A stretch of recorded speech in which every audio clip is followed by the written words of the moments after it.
நிறைய பேர் என்ன நினச்சிக்கிறாங்க, நான் வந்து ரிலேஷன்ஷிப் குரு, ரிலேஷன்ஷிப்பை பற்றி நிறைய நான் இப்போயும் சொல்கிறேன், நான் குரு இல்லை, ரிலேஷன்ஷிப் இல்லை, நான் மோட்டிவேஷனல் ஸ்பீக்கர் இல்லை, எதுவுமே இல்லை. நான் உனக்குள்ள உன் லைஃப்பில் நீ எப்படி இருக்க அதே மாதிரி இருக்கிற ஒரு பர்சன். நான் I'm a common man. Common மேனாக இருக்கும் போது, ட்ரெயினில் ட்ராவல் பண்ணும்போது, பஸ்ஸில் போகும்போது, பஸ் ஸ்டாப்பில் உட்காரும் போது, ஹோட்டலில் சாடும் போது, அங்கே பார்க்குற விஷயங்களெல்லாம் பார்த்து அங்கே இருக்கிறவங்களுக்கு ஏதோ சொல்லணும்னு நினைக்கும் போது, சரி எல்லாருக்கும் சொன்னால் நல்லா இருக்குன்றது தான் இந்த வீடியோ பதிவு பண்ணுறேன். நிறைய ஃப்ரெண்ட்ஸில் பார்த்தோன்னா யாரோ 1-2 பேர் லவ் பண்ணுவாங்க. சில பேருக்கு லவ் பண்ணுன்ற அந்த ஆசை இன்ட்ரெஸ்ட்லாம் இருக்கும். என் வீட்டிலலாம் சொல்லிவிடுவாங்க, நீ உனக்கு பிடிச்ச பொண்ணெல்லாம் தேர்ந்தெடு. எந்த பொண்ணுமே அந்த பர்சனுக்கு அமையறதில்லை.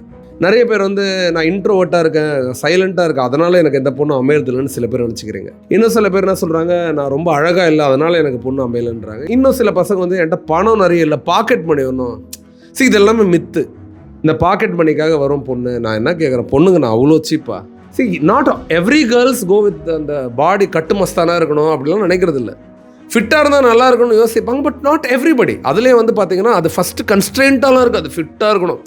அந்த பர்சன் ஃபிட்டாக இருந்தால் நல்லா இருக்குமேன்ற ஒரு சாய்ஸ் தான், சரியா? இன்னும் சில பேர் என்ன சொல்லுவாங்க, எனக்கு இந்த பியர்டு இருக்கணும், அப்படி இருக்கணும். இந்த பார்த்துருப்போம்ல, இந்த நிறைய சேனலில் வந்து இந்த எந்த மாதிரி பசங்களை பிடிக்கும், எந்த மாதிரி பொண்ணு. சரி, நான் இப்போயே சொல்கிறேன், எந்த பையன் தான் குடும்பத்துக்கு உண்மையாக இருப்பான்னு தோணுதோ, எங்கேயோ ஒரு இடத்துல அந்த பொண்ணுக்கு அது ஒரு அட்ராக்ஷனாகவே இருக்கும். அவங்க அம்மாவுக்கு அந்த பர்சன், அந்த பையன் கொடுக்குற கேரு, அந்த ஃபேமிலி வெளியே சொல்லவே சொல்லாது. ஆனால் அந்த வேல்யூ உனக்குள்ள உன் ஃபேமிலி மேலே ஒரு வேல்யூ வச்சிருக்குல்ல, அதை இந்த பொண்ணு ஃபஸ்ட்டு என்ன பண்ணும், ரெஸ்பெக்ட் பண்ண ஆரம்பிக்கும். ஸோ நம்பர் 1 ரெஸ்பெக்ட் எதனால் வந்துச்சு, இந்த ஃபேமிலி ஓரியன்டாக இருக்காண்ட அந்த பையன் அந்த பொண்ணுக்கு பிடிக்கும். 2வது, சாப்பிட போகும்போது அடிக்கடி இந்த பில்லு பார்த்துக்கிட்டே இருக்குது, ஐயோ இது முடியுமா முடியாது அப்படின்னு. அந்த மாதிரி முடிஞ்சதுன்னா முன்னாடியே அந்த பொண்ணுக்கிட்ட சொல்லிடணும், என்கிட்ட அவ்வளோ காசு இல்லை, சின்ன ஹோட்டலுக்கு போகலாமா, என்கிட்ட இவ்வளோ தான் இருக்குன்னு. அற்புதமாக அந்த பொண்ணு உனக்கு சப்போர்ட் பண்ணும். நீ கெத்துக்காக பெரிய ஹோட்டலுக்கு போயிட்டு அங்கே போய் டீயோட ரேட் எவ்வளோ, ஐயோ 150 ரூபா டீயா, ஐயோ என்ன 90 ரூபா 2 இட்லியா அப்படின்னு நீ பார்த்தேன்னு நினச்சிக்கேன், நிச்சயமாக அந்த பொண்ணு உன் மேலே மரியாதை இழந்துடும். அப்போ அந்த இடத்துல என்ன பண்ணணும், ரியலாகவே அந்த பொண்ணுக்கிட்ட போயிட்டு, என்கிட்ட இவ்வளோ தான் காசு இருக்குது, என்கிட்ட 300 rupees இருக்குது, இது மட்டும் கொஞ்சம் எனக்கு ஹெல்ப் பண்ணுறியா, அந்த மாதிரி இடத்துக்கு போய் சாப்பிட்லாமான்னு அந்த பொண்ணு சொல்லணும். நான் தரேன்டான்னு சொல்ல ஒன்று. அப்போ என்ன சொல்லணும், சரின்னு சொல்லிட்டு போயிடக்கூடாது.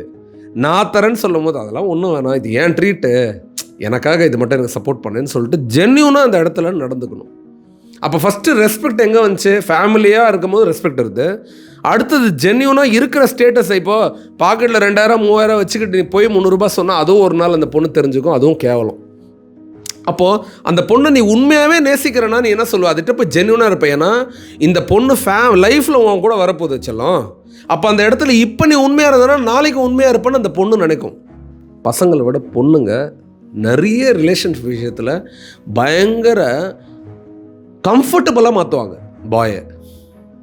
இந்த மாதிரி நிறைய விஷயங்கள் இருக்குது. இன்னொரு விஷயம் என்னென்னா, பஸ் ஸ்டாப்புக்கு போகிறேன், இல்லை கோயிலுக்கு போகிறேன், அங்கே ஒரு பொண்ணு ரொம்ப அழகாக ஒரு பொண்ணு வருது, உன் கண்ணுக்கு அது அழகாக தெரியுது, இல்லை வித்தியாசமாக தெரியுது, நீ உடனே அந்த பொண்ணை திரும்பி பார்க்குற அப்படின்னா இந்த பொண்ணு அதை பார்த்துட்டு காட்டிக்காது. ஒரு தடவைக்கு 2 தடவை உன்னை வாட்ச் பண்ணும். சரி, நீ எதார்ச்சியாக பார்த்தனா அது எதுவுமே அதை பற்றி தப்பாக எடுத்துக்காது, சரியா? நீ தொடர்ந்து பார்த்த அப்படின்னா அந்த பொண்ணுக்கு அந்த விஷயம் உன் மேலே இருக்கிற ரெஸ்பெக்டை குறைச்சிடும். கூட இருக்கிற இந்த பர்சன் மேலே நீ கவனத்தை செலுத்தாத, இன்னொருத்தர் மேலே நீ கவனத்தை செலுத்தினா இந்த பையனை நம்ம எப்படி நம்புறதுன்ற அந்த யோசனை அந்த பொண்ணுக்கு வந்துடும்.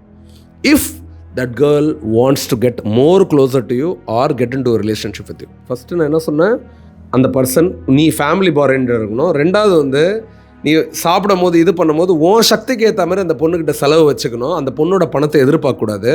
3வது நான் என்ன சொன்னேன், இப்போது உன் ஐபால் மூமெண்ட் ரொம்ப ரொம்ப முக்கியம். How respectful attitude you have when you see others. அடுத்தவங்களை பார்க்கும் போது நீ எப்படிப்பட்ட பார்வையை பார்க்குற. இந்த 3 குவாலிட்டி இப்போ வளர்த்துக்கோ. ஃப்யூச்சர் வீடியோஸில் அண்ணன் உனக்கு இன்னும் பெட்டரான குவாலிட்டிஸ் நிறைய சொல்லித்தரேன், சரியா? தேங்க்யூ.